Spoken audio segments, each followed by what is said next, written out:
लेकिन otherwise WHO की report है कि 99% of the population through out the world actually उस एयर क्वालिटी में जी रही है जिसे हम पोल्यूशन बोलते हैं। अपार्ट फ्रॉम दैट, पोल्यूशन के कारण खून की नसों में भी इन्फ्लेमेशन, सूजन होती है, हार्ट अटैक और स्ट्रोक का, हाई ब्लड प्रेशर का रिस्क बढ़ जाता है। आंखों में पोल्यूशन के कारण ड्राइनेस ऑफ आइज, आइज का जलना, खासकर जो लोग टू व्हीलर ड्राइव कर रहे हैं उनको ये प्रॉब्लम काफी ज्यादा होती है। Skin problem, eczema, dermatitis precipitate हो जाता है, sinusitis is quite common.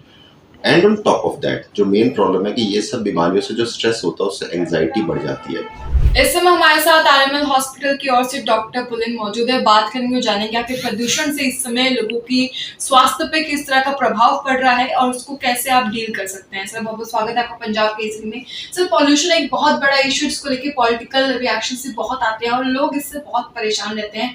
Diwali भी नजदीक है, कैसे अपना बचाव कर सकते हैं, कैसे अपना ध्यान रख सकते हैं? देखिए, पोल्यूशन के कई कारण होते हैं, outdoor pollution, indoor pollution. In fact ऐसा है कि जैसे सीजन है अक्टूबर, नवंबर, दिसंबर, इसमें obviously because of certain reasons smoke भी होती है, कुछ पराली का जलना भी है, इंडस्ट्रियल पोल्यूशन भी बढ़ जाता है। लेकिन अदरवाइज डब्ल्यूएचओ की रिपोर्ट है कि 99% of the population through out the world actually उस एयर क्वालिटी में जी रही है जिसे हम पोल्यूशन बोलते हैं। बट अगेन, जैसे ये 2-3 महीने हैं, हमारे सामने भी कुछ महीने हैं जिसमें पोल्यूशन की थोड़ी सीवियरिटी बढ़ी हुई है। तो पोल्यूशन से सबसे पहले हमें समझना होगा कि हमें साइड इफेक्ट्स, इल इफेक्ट्स क्या है।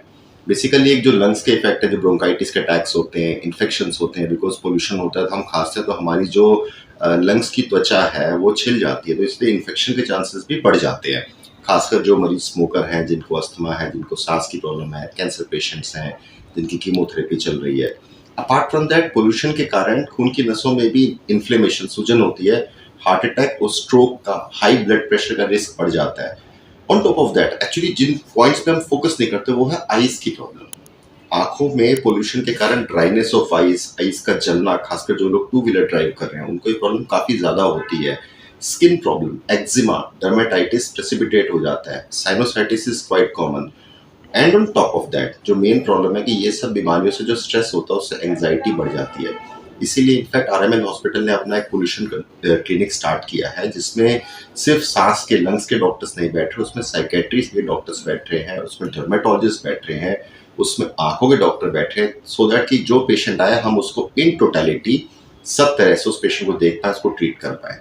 अब रही बात इससे पोल्यूशन से प्रिवेंशन की, तो सबसे पहले तो प्रिवेंशन का सबसे पहला तरीका तो यह है कि हम आउटडोर मूवमेंट कम करें। खासकर जिन ग्रुप ऑफ पेशेंट्स को मैंने कहा कि जिनको रिस्क है डिजीज का, वो कोशिश करें कि जब तक जरूरी ना हो अननेसेसरी मूवमेंट ना करें, घर पे रहें। जिनको सांस की प्रॉब्लम है, अस्थमा है, एलर्जी है, वो लोग अगर एयर प्यूरिफायर यूज करेंगे तो बेहतर रहेगा। फिर जैसे इंडिया में सुबह शाम लोग सैर करते हैं, सुबह सुबह because of the temperature difference pollution नीचे होता है, हवा नीचे होती है पोल्यूटेड, तो वो थोड़ा सा उस टाइम को डिले कर दे। आफ्टरनून में ट्रैवल करेंगे तो रिलेटिवली बेटर आपको हवा मिलेगी वॉक करने के लिए, बट थोड़े समय तक अगर अवॉइड कर पाए ठीक रहेगा।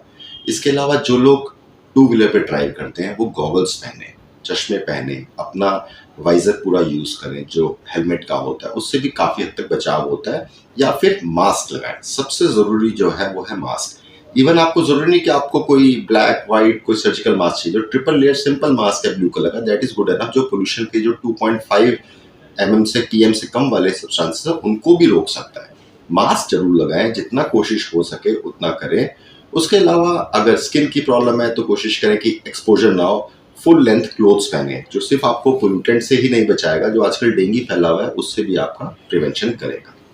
जैसे कि डॉक्टर आपने डेंगू की बात करी, डेंगू के साथ वायरल फीवर और मलेरिया के केसेस भी इस टाइम पे राइज पे होते हैं, तो उनको लेकर क्या कहेंगे? कितने अभी तक रिकॉर्ड्स में आए हैं और किस तरह से जो सीजन होता है दिवाली और दशहरे वाला, इस टाइम पे क्यों हमें राइजिंग का देखने को मिलता है? क्या एक मेजर रीजन है इसके पीछे? देखिए, जो सितंबर तक बारिश होती है, अगस्त सितंबर तक बारिश हुई है, तो जब बारिश का पानी इकट्ठा हो जाता है, डेंगू का जो मच्छर होता है वो हमेशा एडीज वो साफ पानी में ग्रो करता है।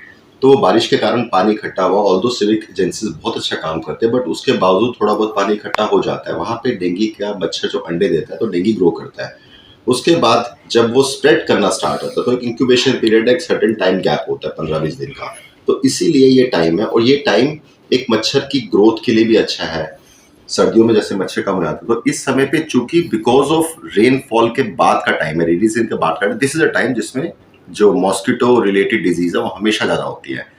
तो डेंगू तो है ही है, and you are absolutely right. अब की बार हमने मलेरिया के भी काफ़ी पेशेंट देखे हैं। जहाँ तक डेंगू से बचने की बात है, सबसे पहले जो प्रिवेंशन है वो है कि हम कहीं भी पानी का ठहराव ना होने दें। टायर्स में, ट्यूब्स में, या कहीं पानी इकट्ठा है, या चाहे आपने जो पक्षियों के लिए पानी के होते हैं, कूलर है, उसमें हम पानी इकट्ठा ना होने दें, या थोड़ा-सा मिट्टी का तेल डाल दें कूलर के अंदर। उससे भी वो मच्छर का जो लार्वा है ग्रो नहीं कर पाएगा।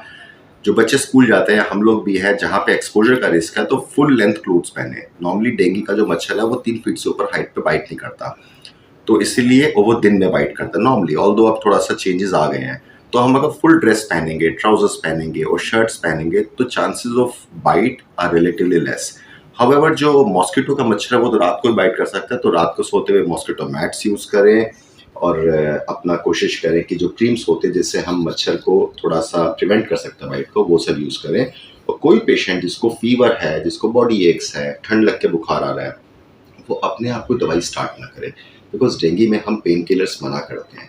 बेहतर है कि डॉक्टर को दिखाएँ। हमारी ओपीडी बहुत गवर्नमेंट हॉस्पिटल्स हैं, सब में ओपीडी डेली होती है। डॉक्टर को दिखा के उसके बाद ही दवाई लें, बिकॉज़ उसमें हम एक काम और करते हैं, अगर हमें लगता है कि डेंगू या मलेरिया हो सकता है और वो पिक होता है, तो हम एमसीडी को और एजेंसीज़ को इन्फॉर्म करते हैं, जो उस पर्टिकुलर एरिया में जाके फिर सैनिटाइज़ेशन प्रोसेस को स्टार्ट करते हैं। जी, बहुत-बहुत धन्यवाद हमारे साथ जुड़ने के लिए। किस तरह से डॉक्टर बोले इन तमाम मुद्दों पर अपनी राय रखी, बताया किस तरह से इस मौसम में आप अपना बचाव हर तरह की बीमारी से कर सकते हैं, पॉल्यूशन से भी कर सकते हो, डेंगू और वायरल फीवर और मलेरिया जैसी बीमारियों से भी अपना बचाव आप किस तरह से कर सकते हैं, यहाँ पर डॉक्टर बोले ने आपको विस्तार से बताया।